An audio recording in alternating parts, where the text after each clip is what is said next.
That's how much money disappeared from a trust fund that had my name on it. Not my mother's name, mine. Money my grandfather set aside before he died. Money that was supposed to pay for my education, my first house, my future. Money that vanished over 11 years, one wire transfer at a time, while the woman controlling it stood in front of our entire extended family and called me a liar. She didn't call me a liar about the money. She didn't need to. Nobody was looking at the money yet. She called me a liar about my childhood.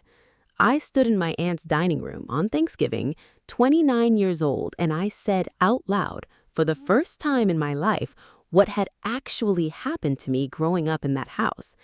And my mother, calm, composed, dabbing her mouth with a napkin like I'd just commented on the weather, looked around the table and said, "She's always had an active imagination. I don't know where this is coming from."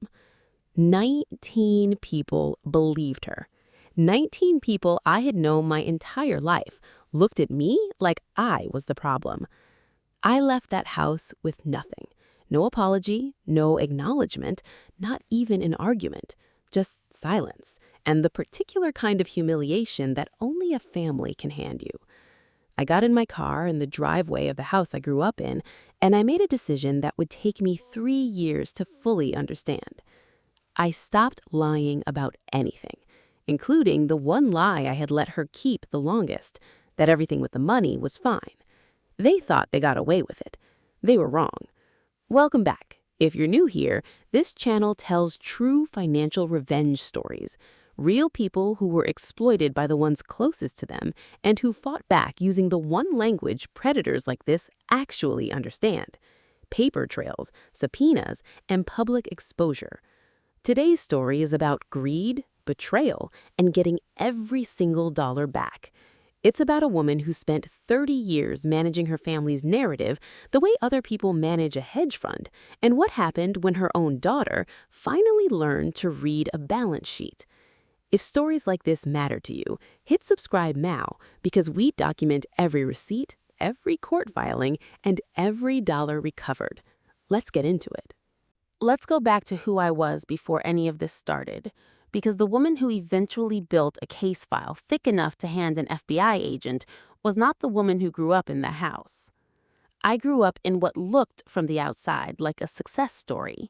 My mother, Diane, was the kind of woman other mothers admired at PTA meetings. She ran the church fundraising committee. She organized my grandfather's 70th birthday party down to the napkin folds. She had what people in our town called a gift for making things look effortless. What people didn't see was that the effortlessness was a system, and I was raised inside it. My grandfather, her father, built a modest fortune the slow way. A regional hardware store chain he sold in the early 2000s for a little over $4 million. He wasn't flashy about it. He drove the same truck for 15 years. But he was meticulous about one thing: making sure his grandchildren were taken care of. In 2009, when I was 18, he set up an irrevocable trust, the Harold R. Whitfield Grandchildren's Educational and Opportunity Trust, funded initially with $410,000, split conceptually between me and my 2 younger cousins, with staggered disbursements tied to milestones: college tuition, a first home down payment, and a final distribution at age 35. My mother was named trustee. At the time, that felt normal. She was the responsible one. She had a business degree. She'd handled my grandfather's home care arrangements when his health declined. Naming her trustee wasn't a red flag to anyone in the family. It was, on paper, the obvious choice. Here's what a trustee is legally required to do, and I want you to hold on to this because it becomes the entire spine of what happens later. A trustee has what's called a fiduciary duty. That's not a suggestion. It's a legal obligation to manage trust assets solely in the interest of the beneficiaries, not the trustee's own interest, not the family's interest, as she might define it, not anyone's interest but mine and my cousin's.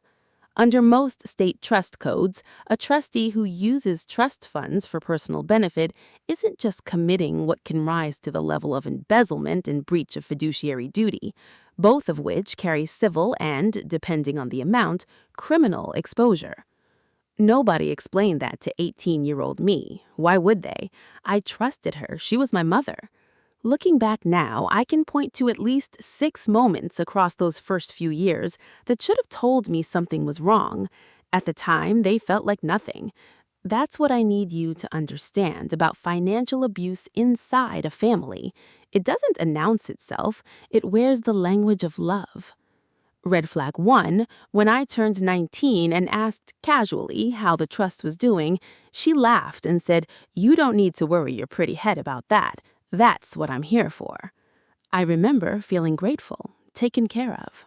Red flag 2, she never once showed me a statement, not a printed one, not a screenshot, nothing. When my cousin Megan asked for documentation for a car loan application at 22, my mother told her the trust's annual statements were handled by the accountant directly and that pulling them mid-year would complicate the tax filing. Megan, 22 and trusting, didn't push. Red flag 3. In 2014, when I was going through a rough patch financially after layoff, I asked if I could access any trust funds early for rent. My mother told me the trust didn't allow early withdrawals of that kind, and that pulling money out wasn't how Grandpa wanted it to work. I later learned the trust document had language allowing hardship distributions with trustee discretion. She simply said no, and I had no way to check whether that was true. Red flag 4. Every conversation about money in our family ended the same way, with my mother reframing the conversation around her own sacrifices. "Do you know what I gave up to take care of this family?" She used guilt as a financial statement. It worked because I had spent my entire childhood learning that questioning her wasn't safe. Red flag 5. In 2017, my grandfather passed away. At the reading of his will and the subsequent trust review meeting with the family attorney, a meeting my mother scheduled for a weekday afternoon when she knew I couldn't take time off work and neither cousin could travel, she attended alone as trustee. She came back and told us, "Everything's exactly as Grandpa intended. Nothing's changing." No one saw meeting notes. No one saw an updated accounting.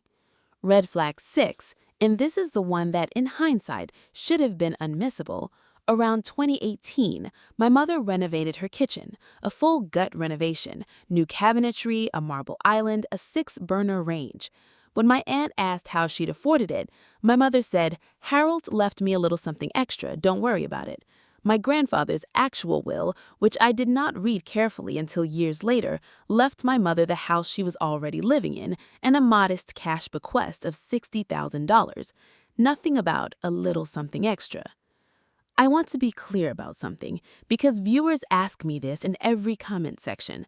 I am not telling you these red flags because I think you should have caught them if you were me.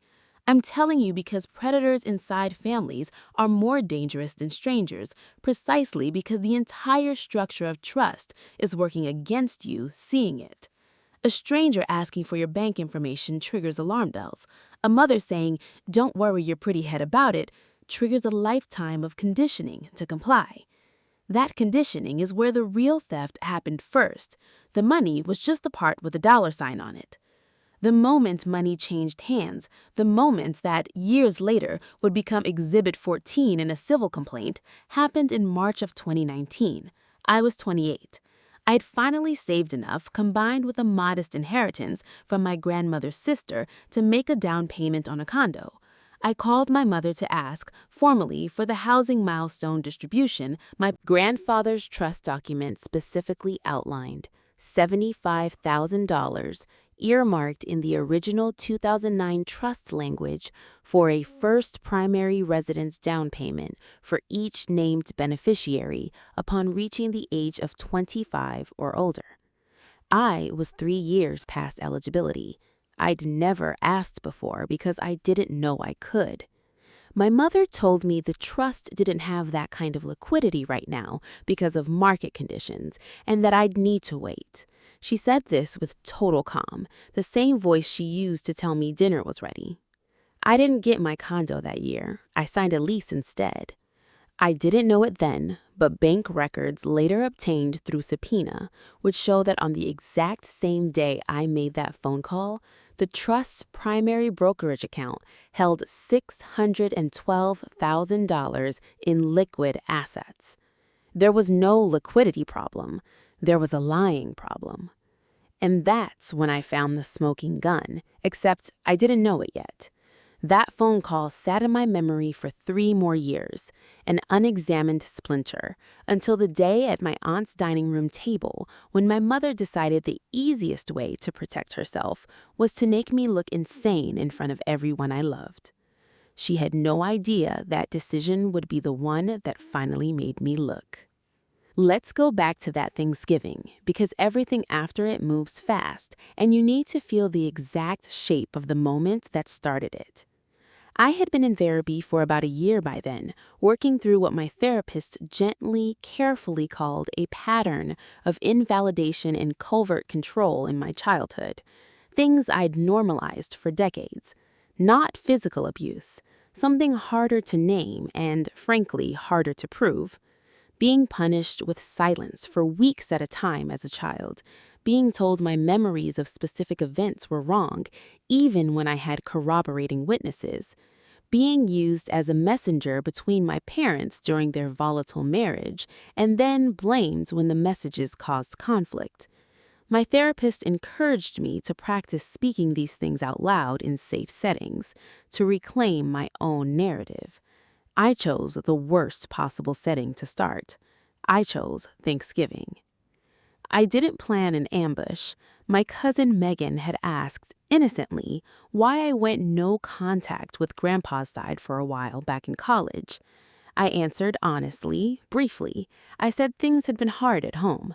My mother's face changed instantly. I watched 30 years of careful composure crack in real time, and she said, loud enough for the whole table to stop, "That is absolutely not what happened, and I won't sit here and let you rewrite history in front of my family." I said, quietly, "I'm not rewriting anything. This is what I remember." She looked at my aunt, my uncle, my cousins, my grandmother, and said the sentence that ends up being the actual heart of this whole story. "She's always had an active imagination. I don't know where this is coming from." 19 people at that table. Nobody defended me. Not because they were cruel, because she was convincing, and I was, by comparison, quiet and shaking and 29 years old crying at a holiday dinner, which looks to a room that doesn't know better exactly like an active imagination. I left. I sat in my car in the driveway of the house I grew up in for 40 minutes before I could drive. Here's what I want you to understand about what happened over the next 6 weeks, because it's the actual turning point of this story, and it has almost nothing to do with feelings and everything to do with information. Once I stopped protecting the story that my childhood had been fine, I found I couldn't selectively stop lying. It turned out the same muscle that let me minimize what happened to me as a kid was the exact muscle that had let me accept the trust doesn't have that kind of liquidity right now without ever once asking to see a bank statement. So I asked. On December 3rd, I sent my mother a formal, polite, written request, email so there'd be a record, asking for a full accounting of the Harold R. Whitfield Grandchildren's Educational and Opportunity Trust since its inception in 2009. As a named beneficiary, this is not an unusual or aggressive request. Under the trust codes of most states, including the one where the trust was administered, beneficiaries have a legal right to request an accounting from the trustee, typically on a reasonable periodic basis or upon request, and a trustee's refusal or unreasonable delay can itself be treated as evidence of breach. She didn't respond for 11 days. When she did, it was 2 sentences. "I don't appreciate being interrogated after the way you behaved at Thanksgiving. We can discuss trust matters when you're ready to apologize to this family." That single email became Exhibit 2 in a civil complaint filed 14 months later, because a trustee doesn't get to condition a legally required accounting on an apology. That's not how fiduciary law works. That response, the tone of that response, was the first time I understood on a gut level that she wasn't just being emotionally controlling anymore. She was stalling. I want to walk you through the scale of what was actually happening, because stalling doesn't capture it. Over the following months, using public records requests, old family emails I still had access to, and eventually a forensic accountant, a much clearer picture emerged. Between 2011 and 2022, roughly $340,000 had moved out of the trust in patterns that had nothing to do with education, first homes, or age 35 distributions.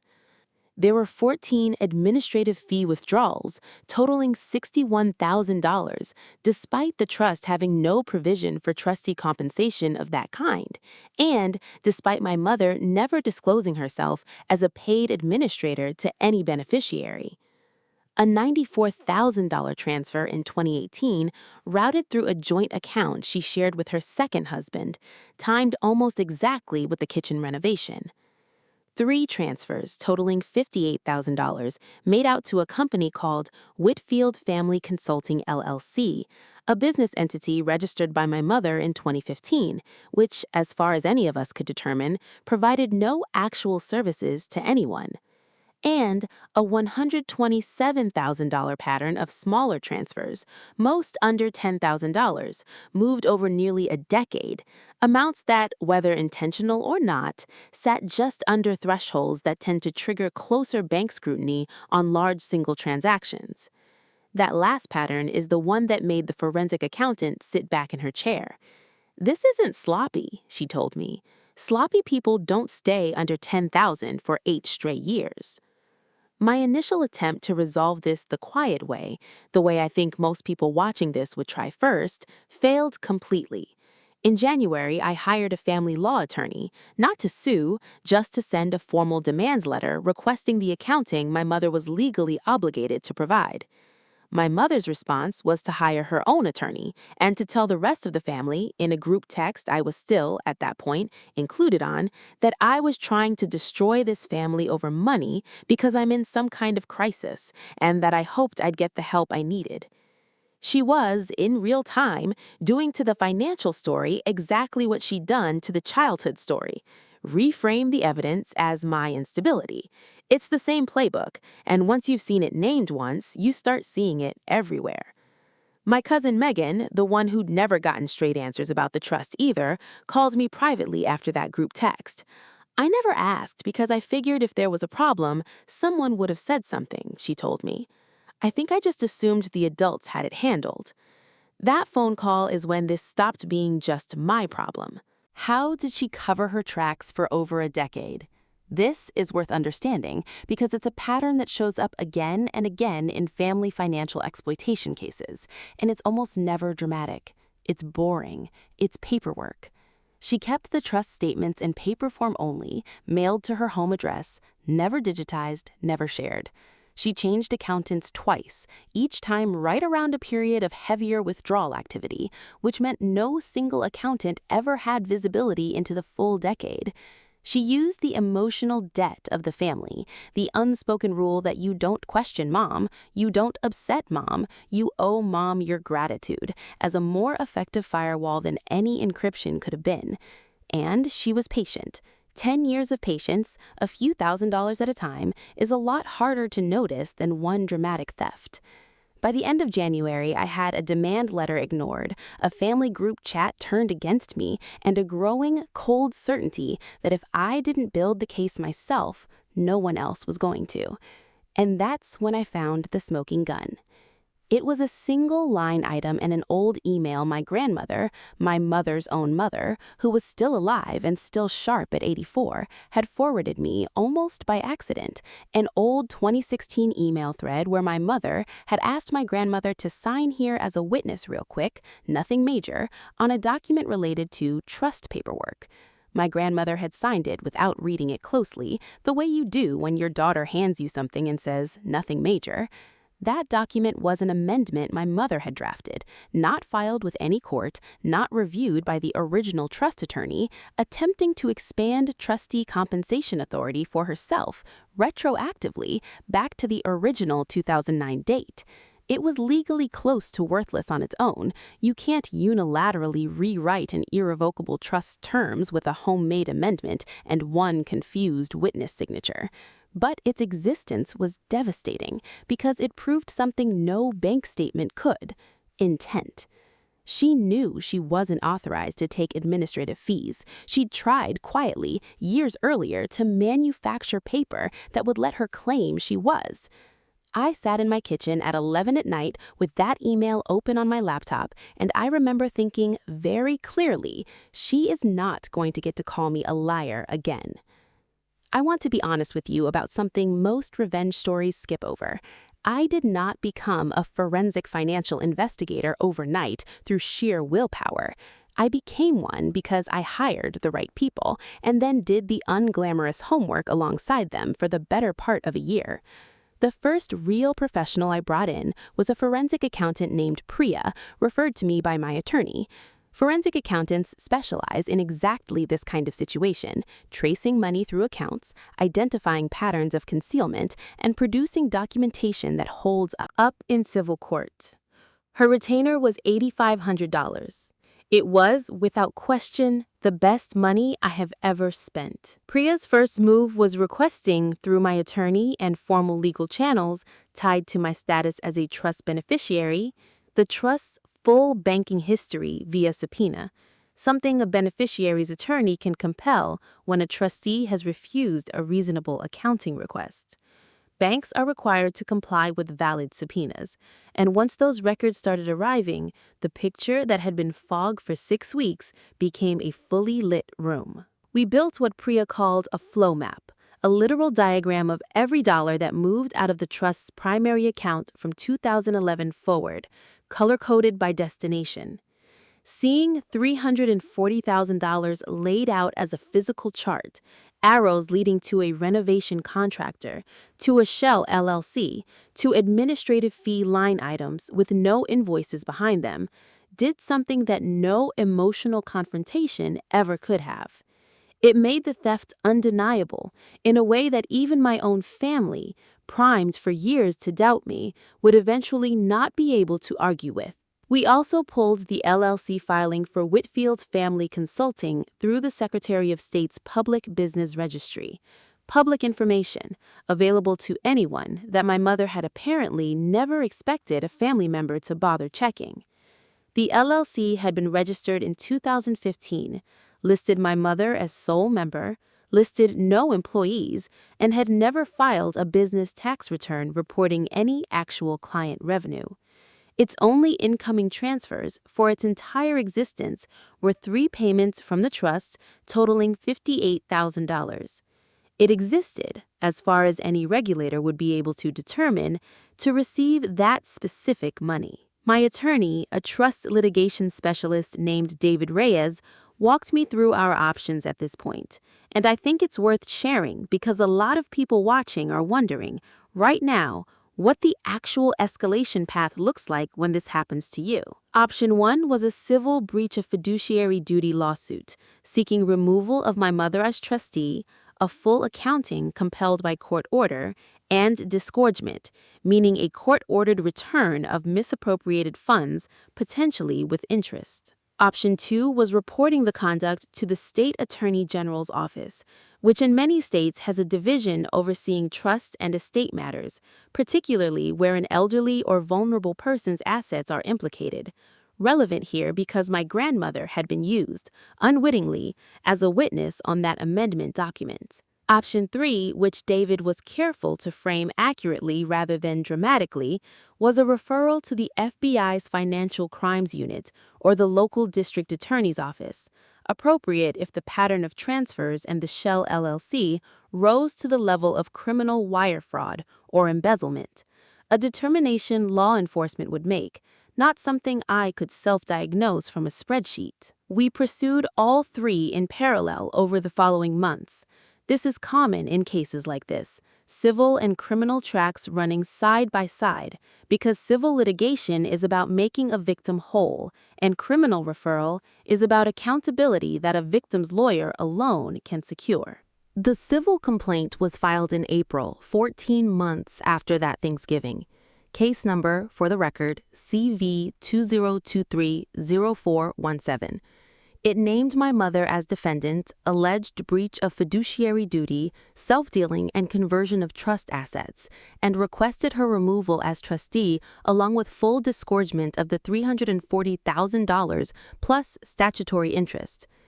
Filing the complaint is not the same as winning it, though, and I want to be honest about the near misses because this is the part of the story where it almost fell apart. Near miss 1. My mother's attorney moved to dismiss on the grounds that, as trustee, she had broad discretionary authority under the original trust language, arguing the withdrawals were legitimate administrative and investment management decisions. This is a real legal argument, not a nothing argument. Trustees genuinely do have discretion in many trusts. It took PRIA's flow map and specifically the Shell LLC's complete absence of any documented services to defeat this. Discretion covers judgment calls. It does not cover paying yourself through a company that does nothing. Near miss 2. My grandmother, once she understood what her signature on that 2016 amendment had actually been used to attempt, was devastated and initially refused to be deposed, afraid of what it would do to her relationship with her own daughter. Without her testimony about the circumstances of that signature, the intent evidence, the piece that turned a pile of numbers into a story about deliberate concealment, was significantly weaker. It took 2 months and, honestly, my own willingness to tell my grandmother the fuller truth about what my childhood had actually been like, for her to understand this wasn't a money disagreement. It was a pattern. She agreed to the deposition in July. Near miss 3, and this is the one that nearly ended everything. In August, my mother's attorney offered a settlement, $150,000, a fraction of the actual documented loss, paid quietly, contingent on a non-disclosure agreement, and my dropping any pursuit of trustee removal or criminal referral. My own family, my aunt, my uncle, even Megan at first, urged me to take it. It's still real money, my aunt said. Do you really want to drag this through a courtroom and drag the family's name through it too? I sat with that offer for 4 days. And then I thought about the napkin, the dab of the mouth. She's always had an active imagination. I turned it down. Because here's what I understood by August that I hadn't understood at Thanksgiving. This was never actually about the money for her. It was about control of the narrative. A quiet settlement with an NDA would have let her keep controlling it, let her tell the family forever that I'd gotten some money out of her over a misunderstanding, while never once having to sit in a room and have the truth read into a public record. I didn't need her money as badly as I needed the record to exist. We rejected the settlement. The Attorney General's office, which had been reviewing the elder witness concerns around my grandmother's signature, opened a formal inquiry in September, and in October, a DA's investigator called my attorney directly. They wanted the full forensic file. That's when I found the second smoking gun, because it turned out the Shell LLC bank account, the one receiving payments from the trust, had also received 2 deposits totally unrelated to the trust, $22,000 from a separate account belonging to my elderly great-aunt, Harold's sister, who had quietly given my mother power of attorney over her finances in 2020, as her health declined. This wasn't just one trust. It was a pattern across 2 vulnerable relatives over more than a decade, using the same Shell LLC as a laundering point. The DA's office does not open a criminal grand jury investigation over one family disagreement about a trust. They open one when a pattern like that surfaces. In November, they did. I want to walk you through how this actually resolved, because real accountability in cases like this rarely looks like a single dramatic courtroom gasp. It looks like a sequence of separate, grinding wins that add up to something enormous. The civil case settled in February of the following year, not the quiet $150,000 NDA deal, but a court-supervised settlement reached after depositions, after the flow map was entered as evidence, after my grandmother testified about the 2016 signature under oath. My mother was removed as trustee by court order.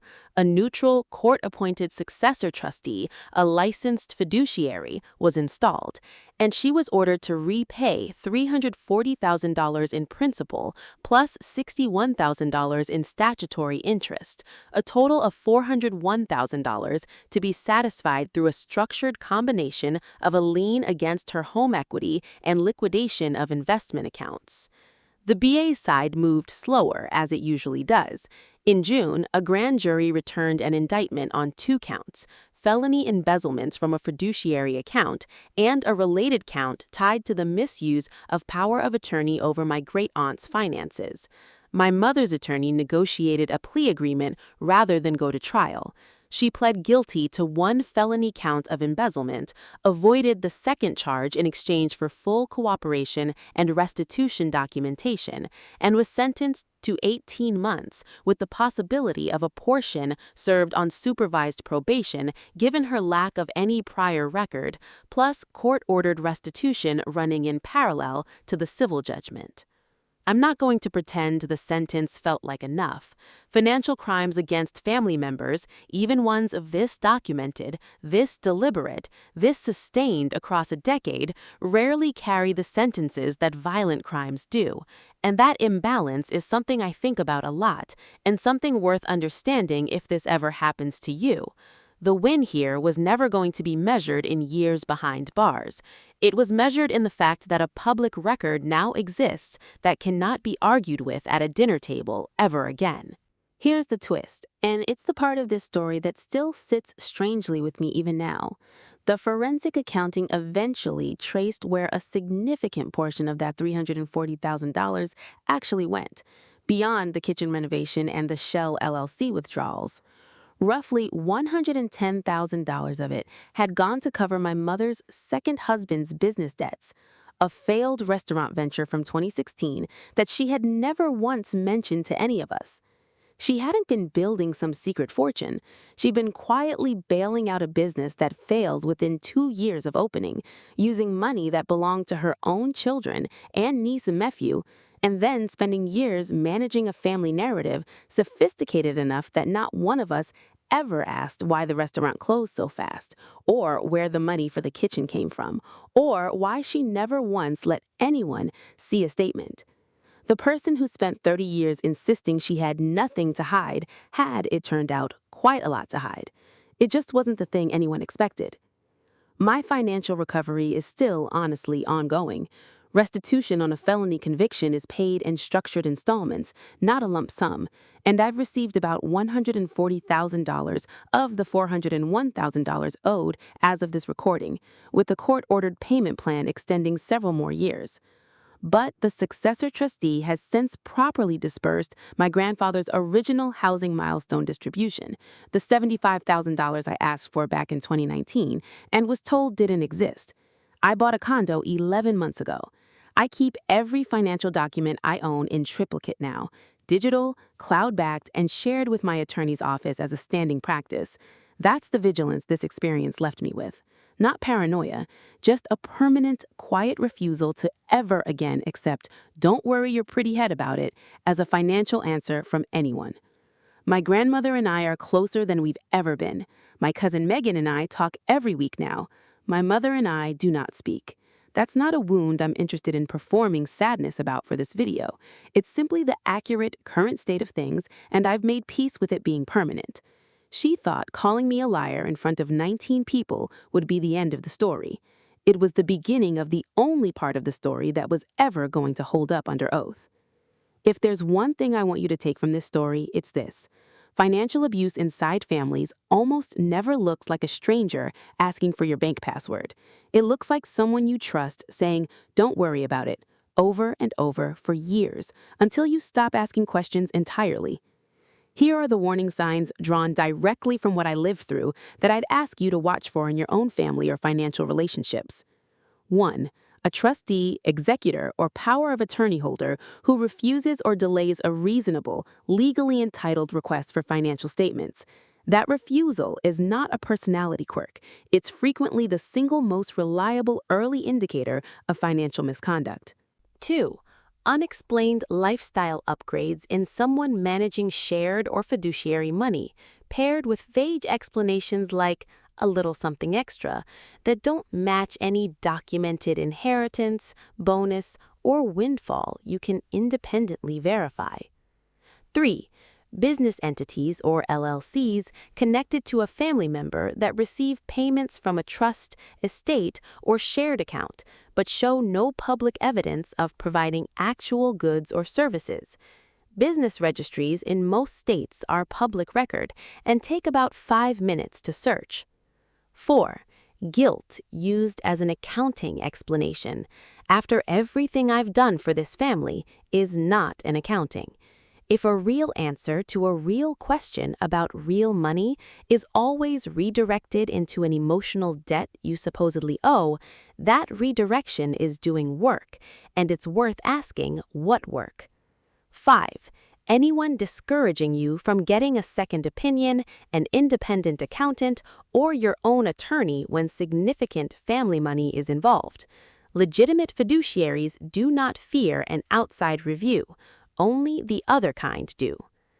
If any of this sounds familiar, you are legally entitled in nearly every state to request a formal accounting as a trust beneficiary, and you do not need anyone's permission or apology to make that request in writing.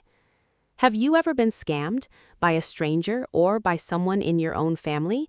Tell me what happened in the comments.